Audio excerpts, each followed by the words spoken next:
The United States is again weaponizing one of the most powerful assets in the global economy, which is access to the dollar.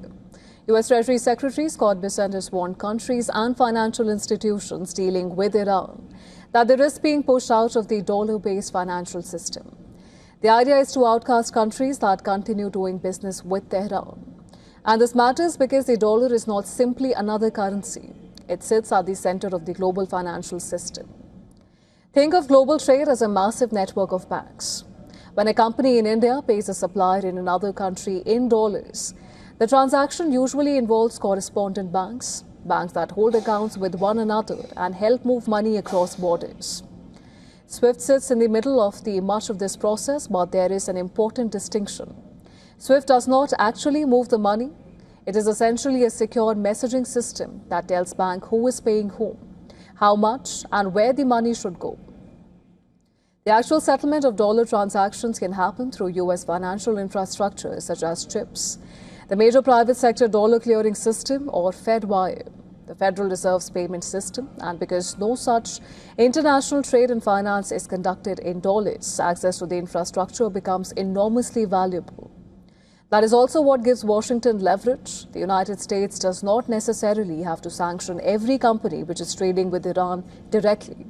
It can tell a foreign bank do business with Iran and risk losing access to the U.S. financial system. For a bank, that can be an extremely difficult choice. Iran may be an important trading partner, but access to dollar transactions, correspondent banks, and the U.S. financial system, it's far more valuable to many global banks. And this is why the threat can have a multiplier effect. But there is another side to this story. The more the dollar system is used as a geopolitical weapon, the greater the incentive for countries to build alternatives. China has developed its cross-border interpayment system to facilitate yuan-denominated international payments. Russia has its own SPFS financial messaging system, developed after earlier Western sanctions, and countries such as China, Russia and Iran have increasingly explored bilateral trade in local currencies, currency swaps, alternative payment channels and even digital assets.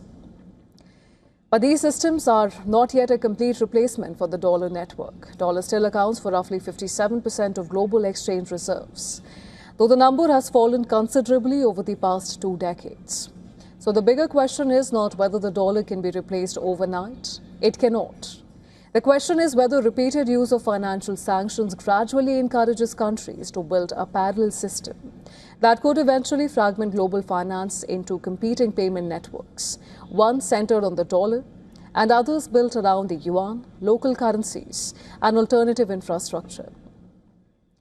Washington may be trying to cut Tehran off from the dollar, but every time the dollar system is used as a geopolitical weapon, the rest of the world gets another incentive to bring a financial system that depends on it a little less.